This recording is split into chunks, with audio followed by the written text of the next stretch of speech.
اس کے بعد آخری سوال یہ ہے کہ کوئی صاحب کہہ رہے ہیں کہ ہاتھ فریکچر ہونے کی وجہ سے پلاسٹر ڈلا ہوا ہے تو غسل جمعہ کا کیا طریقہ ہوگا؟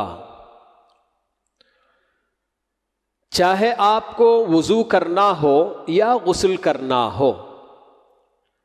جہاں تک آپ کے اپنے بدن پر کوئی بھی چیز ایسی نہیں ہے جو پانی کو ڈائریکٹ بدن پر لگنے سے روکتی ہو، خاص کر وضو کرتے وقت اپنا چہرہ دھونا اور اپنے ہاتھوں کو کوہنیوں تک دھونا، سر کا مسح کرنا اور اپنے پیروں کو ٹخنے تک دھونا، یہ بالکل جو ہے کہ ارکان وضو میں ہے، فرائض وضو میں سے ہے۔ یہاں اگر کوئی بھی ایسی چیز لگی ہوئی ہو، چاہے ہمارے اپنے چہرے پر کوئی کیمیکل ایسا ہم نے لگا لیا ہے کہ جس کی وجہ سے پانی ہمارے اپنے چہرے کی جلد پر نہیں لگے گا، یا جیسے کہ عام طور پر عورتیں نیل پالش لگاتی ہیں جو ان کے اپنے ناخن کو چھپا لیتا ہے اور جس کی وجہ سے ناخن پر پانی نہیں پہنچ پاتا، تو ایسی کوئی بھی رکاوٹ والی چیز ہو تو اس کو نکالنا لازم ہے۔ لیکن اگر مجبوری ایسی ہے کہ اس کو نکالا نہیں جا سکتا، جیسے کہ یہاں سوال کیا گیا کہ ہاتھ فریکچر ہے یا پیر فریکچر ہے اور اس پر پلاسٹر لگا ہوا ہے، تو ایسی صورت میں جتنا حصہ کھلا ہوا ہے وہاں تک آدمی پانی سے پوچھ لے۔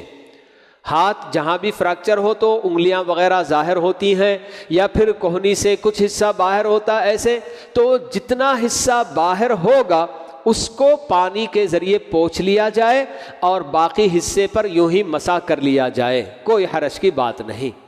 اتنا ہی کافی ہے وضو کے لیے بھی اور غسل کرتے وقت بھی۔ بس اتنا ہی، جتنا حصہ کھلا رہے گا اتنا ہی حصہ، چاہے آدمی کو جنابت لاحق ہو، احتلام ہوا یا اس نے جو ہے کہ ہم بستری کی ہے اور اس کے بعد غسل فرض اس کو کرنا ہے،